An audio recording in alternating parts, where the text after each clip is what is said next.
Hello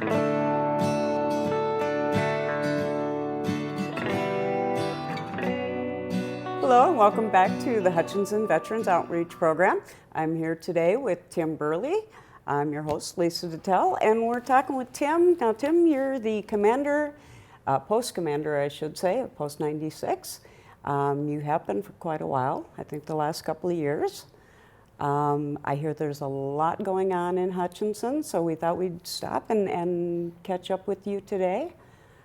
Before I do that, I do want to give a quick shout out to Sequest, who actually gave us some passes for our veterans.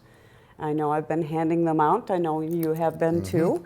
And we really appreciate that. The veterans can go out and take their families and have a good time and go visit some sea creatures and land animals. So.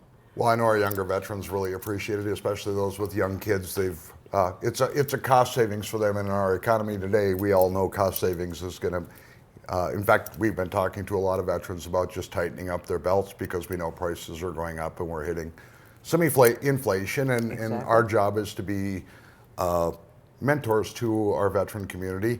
And so when we see things happening, we like to get the word out of, hey, it's just, start budgeting and making sure you stay within your means. Exactly. And it doesn't help that we've got the world in a constantly changing environment, which right, wrong, or indifferent is happening, and we've got to be able to adapt and overcome to that. Exactly. So, and our Legion Post has done a lot of that this past year. We've had to do last year we couldn't hold the special needs Christmas party for the special needs children in Hutchinson, and this year it's back on. I think that's on, I'll get my days straight here, December 16th. And so we'll be holding that and having them all down for a nice lunch and Santa and Mrs. Claus and gifts. And it's always the highlight of their year. And last year we couldn't do it. And I know a lot of veterans felt really bad about that. We did donate money that's going to the Elks Inclusive Park. That was their Christmas gift last year because we couldn't see them. So we were able to go back to the schools this year for Veterans Day, which was a huge success and very nice. Great to see the kids. And in fact, I had a little bit to do with talking about respect this year, so I got to use a little bit of drill sergeant command to get the crowd to be quiet. And, I think the teachers even stood up and shut up, so it was kind of fun. So yeah, a lot of things happening. Now you have like, I think it was, you said something like 50 children that participate in the It's typically 50 to 60 children. It's all of Park Elementary West, the schools in town here, and we even have some, high school students who have come.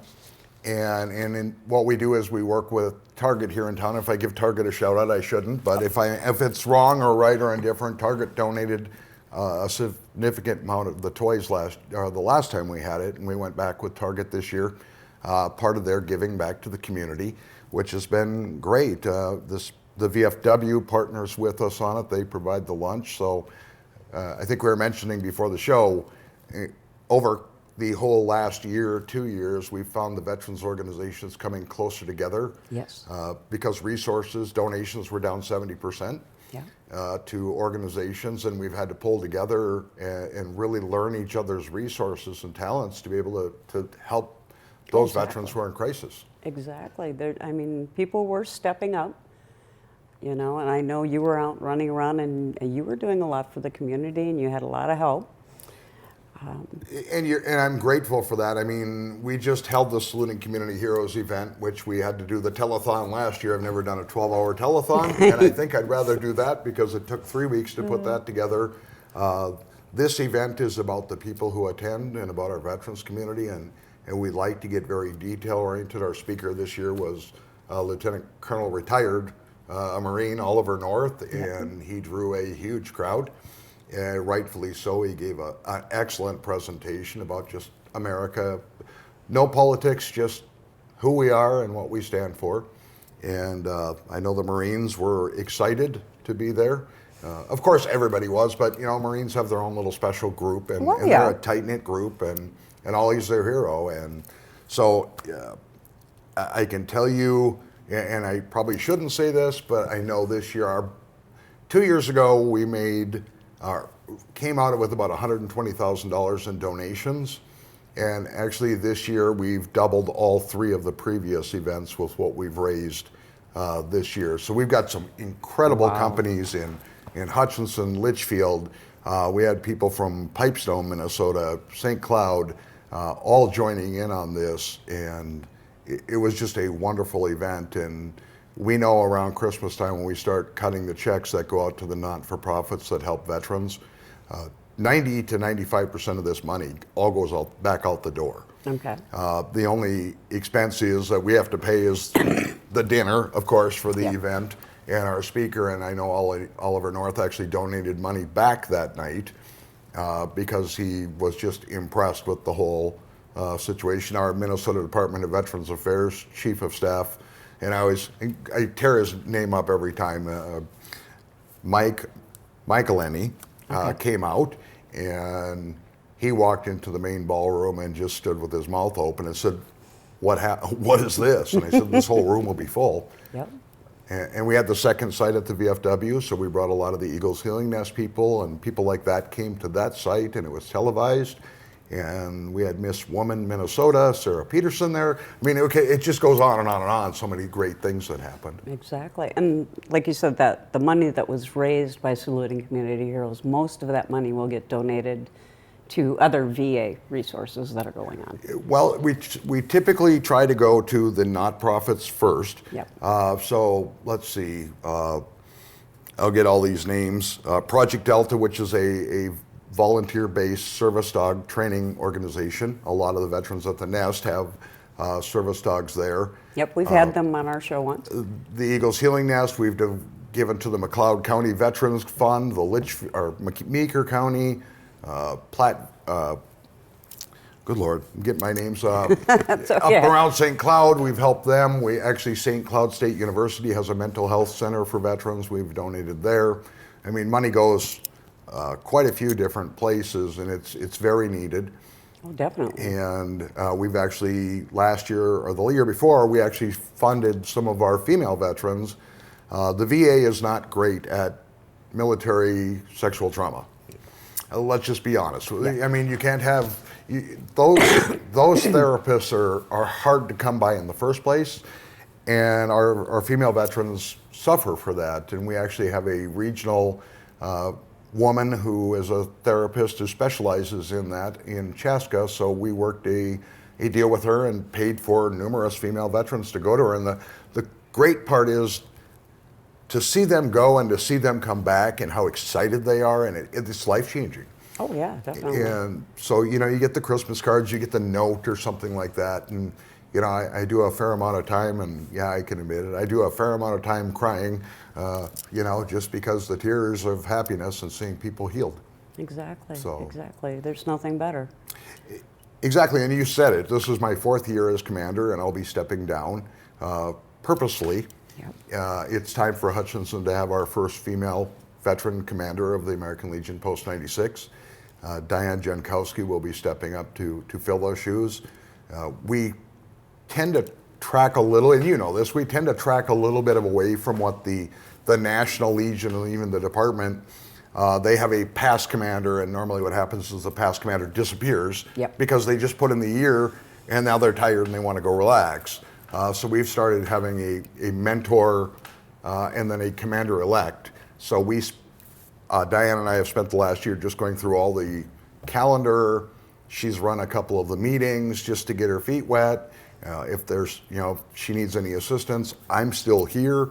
I don't plan on going anywhere. In fact, I'm probably going to move to the Veteran Service Officer for the post. Okay. And continue the work I do daily with veterans in crisis. Which is kind of nice to not just drop somebody in a particular job and go, okay, here you go. And when I came on 4 years ago, this way they get their, they're a little bit behind them and going, okay, this is where we take off running from here.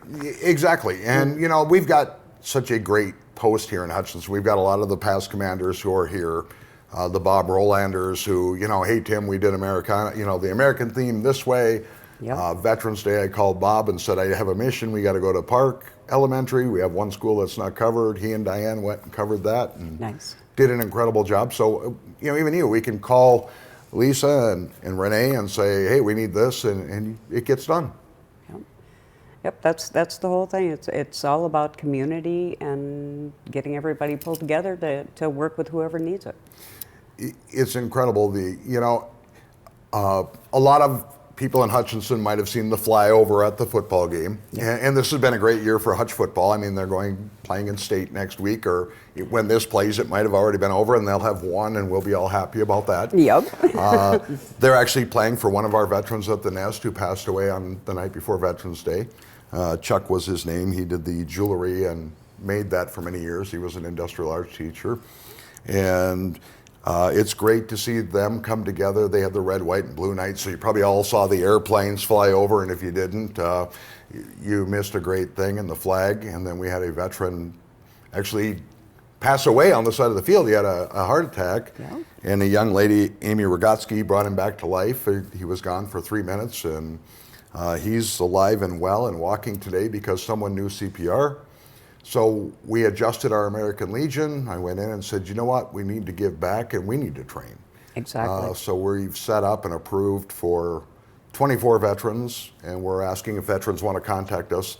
This will be after the new year, where we're going to do CPR and AED, the defibrillator, and get 24 veterans in our community who are trained in CPR and up to date and certified. And we've got a life skills course for our young veterans, a 2-day event that we're planning right after the new year, later, maybe early February, where we'll be starting that. The Veteran Business Outreach Center, which moved in with our economic development a couple months ago, actually is hiring a full-time person here in Hutch now. Nice. So we'll have a full-time, and the VBOC, Veterans Business Outreach Center, is very responsible for helping veteran small businesses. And so they'll be a resource permanently here. So we're just doing a lot of things. The suicide awareness on December 16th, if you haven't seen it yet, I'm gonna read it because I say it wrong every time, Cross Point Church. I say cross stitch because my grandmother and everybody cross stitched, but it's Cross Point Church, December 16th. It starts at 6 o'clock. It's a community resource. There's a movie that plays that night, and it's all about recognizing the symptoms. I hate to call it symptoms, but it's easier that way of suicide, how we get over that stigma. And there's going to be an excellent panel. And this isn't just for veterans, this is for the whole community. So if you're involved, there'll be organizations that can teach. So the second largest killer in the state of teenagers right now is suicide. If we can get people in this community who can identify the signs and more of us working together on that, we're going to stop it here. And stop it before it happens. So I will give this to Lisa, who will make sure it gets posted on here. We'd love to see you there. It's a free event. So definitely. Okay, then that's December 16th. Yes. And that's at Cross Point Church. Yes. Which is right here in Hutch. And now, how would they get a hold? Do they just show up, or actually they do you can want go people on? To call? There is a Eventbrite. If you go on to like the Hutch Legion, Post 96 Facebook, I think Saluting Community Heroes has it on there. It's also in Real Life in Hutch, so if you haven't been there, it's on there, and we'll get it out. There'll be more resources published on that. We've been so busy with the Saluting Community Heroes, now we got to get this thing done. And we hope to have a lot of people turn out, because and if you're sending a teenager, if you're a younger person want to come, you can come, but we ask that you bring an adult or have, an adult, ask you, or because this can become a very gruesome subject. But to have young people who can identify their friends, in fact, I've worked with when my son was 16, he would come to me and say, this person is having some issues, and maybe as an adult, you can look into it. And we actually were able to, he actually pointed out 2 young people who were pre-suicide. So the kids can see it. Like I tell them, never try to intervene, because at that point it becomes a huge stressor on you too. And it's interesting, because when you deal with suicide, it's a very stressful thing, because you're going to ask yourself, did I do it right? Did I say the right words? All those things. The bottom line is, if somebody acts like or is referencing it, ask them point blank, are you going to kill yourself? And that's the best way to say it, because they're basically asking you to ask that question and looking for help. So. Exactly, exactly. And it's not always easy. And like the Eventbrite registration is mainly because we need to know how many people are there, because we're going to have drinks and things like that. There is no charge. So And to you've have been a up to the push. Eagle's Healing Nest. Yes, I have. And even since you've been there, I think the last time you were there was in August during Nest Fest, I think is the last time you went up there. Yep, I went up there when they had the wall. Okay, yes, so that was Nest Fest in August. Yep. And you, they now have the chiropractor. They have a recording studio set up there so veterans can do music. Very nice. Which soothes the soul. In fact, Dostal's Electric, we were there the other night because they were doing the sound, and Pastor Paul from there, Chaplain Paul Ruffin, who's my partner, was with me, and he saw a big recording board. And he told Larry there, he said, boy, that board would look great in our recording studio. And Larry gave him an incredible price for it. And then I surprised Paul and went to the Legion, and the Legionnaire said, let's buy it and send it up there. So very nice. We donated that piece of equipment, so they'll be using it in their church there and using it in their church. And then it's portable enough that they can use it in the recording studio too. So very nice. Music is great therapy. Now, I know you were talking about some of the changes that were going on at the Nest. With the, I believe they had droids going? They have drones there, drones. so drone flight. Yep. We've got Boots to Business, which is part of the Veteran Business Outreach. So we have a large class of veterans going through entrepreneurial classes. Okay. And actually 4 businesses we're incubating right now through the Global Business Incubation, which is a side thing. It's out of Los Angeles, and we've been working with them. Pastor Paul, once again, is on, and I am now on their board of directors, and they've done $11 billion in vet incubation in Los Angeles since 1991. So if you think about it, I mean, I tell people all the time, veterans are 1.7, 2% of the population, and veterans contribute about 11% of our gross domestic product in the United States. Yeah. So if you look at those numbers, when we talk economic development, you look at the voting block. Yep. Veterans are like 23 times more of a voter than your regular citizen. They donate more hours in charity work. Our Legion did, what I figure, we had $188,000 in donations last year. Yep. That went into children in our community, adults into our community, and over 10,000 hours of volunteer service time. And I don't know how you put a value to that. Exactly. You don't. Exactly. So we've just had people stepping up, and I told somebody the other night, in fact, Don Pancake, who is on our board, and many people know Don in the city. Don was a department commander for the Legion. He said, this is just fun. And I said, that's what it's supposed to be. Exactly. When you see the kids smile, when you see a kid a child who couldn't eat with a plate of food after we had the Minnesota veterans, they went through town, they restored vehicles back in early August, and they took a donation and gave me this wad of money and said, give this to kids who can't eat in Hutchinson. And I know I took it down to Common Cup, and I didn't even count it. I set it down on the table. It was rubber banded, and I said, here's a donation from veterans, and it helped them with completing their backpack program for this year, which is where kids go. Very nice. And there's food in their backpacks, and we never really know who we're affecting, but we love it, and it's so much fun. Exactly, exactly. If I'm not mistaken, those backpacks are given away to kids at school. Yes, and we're working now next year with the farmers market. They have a program there where kids get a token, and the token has a value, and the kids can go buy vegetables and fruit or whatever they want to buy there. They can save them. Oh, nice. And it's like $2. So we're going to work with that program next year to put more money into the program so kids can get more. And we're also going to put funding in there for veterans who are in crisis, or some of our elderly veterans who might not buy, with Social Security or anything like that, be able to buy fresh fruits and vegetables. So we're just, we look at opportunities, we look at where we can help, and I went down and said, this would be great if we could do this for our veterans and do this for more kids. And, definitely. so we're just, like I said, it's just looking around the community, Oliver North said it the other night. We learn these certain things, and one of them is to identify the mission, and to identify a need, and then to get to the point where we put together a mission plan to get to that end objective. Exactly. And you know, as you talk to people in the community and you network throughout the community, you find out where we need to put resources.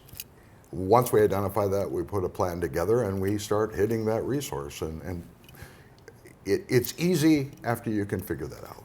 Exactly. I know in Hutchinson, the community and stuff like this, we've not only gone out to just help the veteran, it's the veteran, their family, you know, their kids, their parents, everybody, because everybody else who is connected with that veteran means something. Well, if you think about it. And the community itself. This community has probably 1,400 veterans in Hutch. Well, now you take spouses and children and you start doing the math on that, and you realize it's probably 25-30% of the population of Hutchinson have a close connection with veterans. Exactly. So the kids we're feeding aren't only just, I quote, civilian kids. There's veteran kids who are being affected by this. We're putting the strike force in place here now. We're going to be working more with the sheriff and police department. They've got the stickers, and I wish I would have brought one that, you know, you put on a car and it says, "I can't hear," so I might not be able to hear your commands. So a police officer doesn't go, "Why are you ignoring me?" Exactly. Well, some of us can't hear them. Yep, exactly. Me, it's because I turned my radio all the way up. So, you know, we've had a great relationship with Joe Nagel, who was on our police force. He's the one who, the red, white, and blue night with the flyover, came to us and said, "Hey, we want to make, you know, this a special night." And we've never had as many veterans turn out. We had them from Litchfield all over the place. Wilmer, Yeah. you know, came over, and we were playing them that night, and they were actually leading at halftime. And then I told one of the Wilmer vets, I said, they just gave them a head start, and you know, are kind of playing with them like their food, and then they went on to win like 30-14 or something. So it's just been fun to watch. And Oh, and it was fun to actually be out there. I know, that's right, you went with the mascot. Oh yeah. Well, you know, we got to watch after the mascots. And here's Lisa, you know, with the mascot, and that was a wonderful thing. And it just, I think the comments we got from the veterans community is they were so proud to be able to stand with our young people. And I had 2 Afghanistan vets there who were kind of suffering after a quick withdrawal. One of them had lost 2 of his friends over there when we withdrew, and he was pretty crushed. And so I asked them to come up and hold the flag. And it's interesting because people ask, why do you do that? It's like, because you notice the need. Exactly. And, you know, they came off the field. One of them, you know, went to my truck. He said, "Can we go to your truck?" And he started crying. And he said, "I never felt so much love, so much care. I know we still have a strong country." It's interesting how many veterans at the Eagles Healing Nest have made Hutchinson their second home. Oh, exactly. And they know, because of the support we've given them, that we're going to be there and make sure that they're okay. Exactly. I know there was one lady that I had talked to while we were there. She was a woman vet, and it was her son that asked her to come and stand with him. Mm-hmm. And she was just so proud, you know, to actually have her son recognize that she was a veteran and you know, be proud of his mom to stand there with him out in the field. I just thought that was so great. Well, it was interesting because I you know, you talk to the paper, you talk to people, and we had that week with the flyover, and then, you know, the whole story about Amy Rogotsky saving that veteran's life. You know, now you're looking at the Hutch paper and you're going, here's a great news story. Here's a great, you know, just heartfelt story. Exactly. You know, I called the American Legion National Headquarters the day after that event, or that Monday, and said, "You have a Heroes Award." And they said, "Yep." And I told them the story, and they said, "It's coming." And we presented it, and the school provided us the opportunity to do that. And I get a laugh because people are always, in today's world, the schools are out to get us. And, oh, they want to teach our kids these horrible things. They don't. No. You know, we might have individuals who maybe sometimes change things around a little bit. But for the most part, we live in Hutchinson, Minnesota, where our school is extremely supportive of the flag. Extremely supportive of our veterans community, and I guarantee you they're not doing anything subversively to make our kids into something they're not. They want our kids to succeed. Exactly. And be whoever they want. And so I'm going to put that in there because a lot of veterans are going to argue with me. And like I told the veteran who was arguing about bringing Ollie North in, I said, this isn't about Ollie North. This isn't about politics. This is about raising needed funds to help veterans in crisis. Exactly. That's it. There's no other agenda. There's no other agenda behind it. Exactly. And so, I mean, if you can recommend a speaker who's going to come in and make $250,000 in one night, I'll gladly accept you. And and who's going to do it? Bring 'em on in. Bring them. I don't care what political affiliation they are. Exactly. The object is we need to help our vets. Exactly. And I work with veterans of every race, color, creed, religion, and it doesn't matter because we have one thing in common. And I always tell Pastor Paul, and he's the best one of that, we all came from the same seed. It just came a long way. We're all related somehow or another. We just have to understand that. Now, I know there was one thing that I wanted to talk to you today about that we haven't actually talked about yet. You have a book out. Yes, I do. So this is your chance to plug your book. Well, I mean, in you've fact, done I so feel much a for little the more. community. I'm kind of one of those perfectionists, and Yep. the book went to edit, and something happened in the edit program, and it had some errors in it. It changed feed to feet or vice versa, and I ordered 150 copies of the first book, and it's a children's book, but it's a short story book. I wrote them 25 years ago for my son when he was 5. Okay. I used to tell him a good night story every night because my wife said I didn't spend enough time with my kids, and I'm a storyteller. And so I created these stories based on what we saw and based on things that were happening that gives kids like life resources. And my wife found the transcript and decided that she was going to have it published. And then the person she sent it to her said, no, this needs to be published and mass produced. It's called Harry the Red-Footed Gecko, and it's book 1, and there's more books, but I'm hiding them until, and my wife doesn't know where these are. Okay.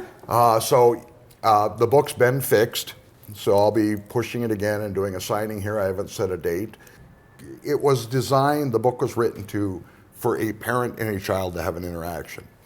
And that's important in their life. And Exactly. if we take a step back as parents and realize just how much time we spend with our children these days, especially with video, TikTok, social media, TV, it's getting smaller and smaller. And then we wonder why our kids have social issues. Yeah, exactly. Because we're not passing along anything. Why don't kids do this traditional thing? We don't do tradition anymore. Exactly. So that's what the book was designed. So yes, thank you for bringing it up. It's available on Amazon. It's Harry the Red-Footed Gecko. So there's my plug. Very nice. But I think that we're good in time. I appreciate you coming out, and I wish you all the luck with your book, and invite you back anytime we need to get together and let people know what's going on in the community. Well, Lisa, I call and say, here's the events coming up, and you say, we better do a show. Exactly. And that's great because this is a wonderful resource. This channel, having this for our community is a resource, and we need to let people know, use the resource. Oh, exactly. And if other veterans organizations would like to come out and I think come Chris on, Shaw, I think that'd be great. who's with the Heart and Mind Connection, is going to come out here before or after the suicide training. He's the one who's leading that whole effort, and he'll be a great resource for this show. So we've got some other things lined up for Lisa. Actually, Very Mike nice.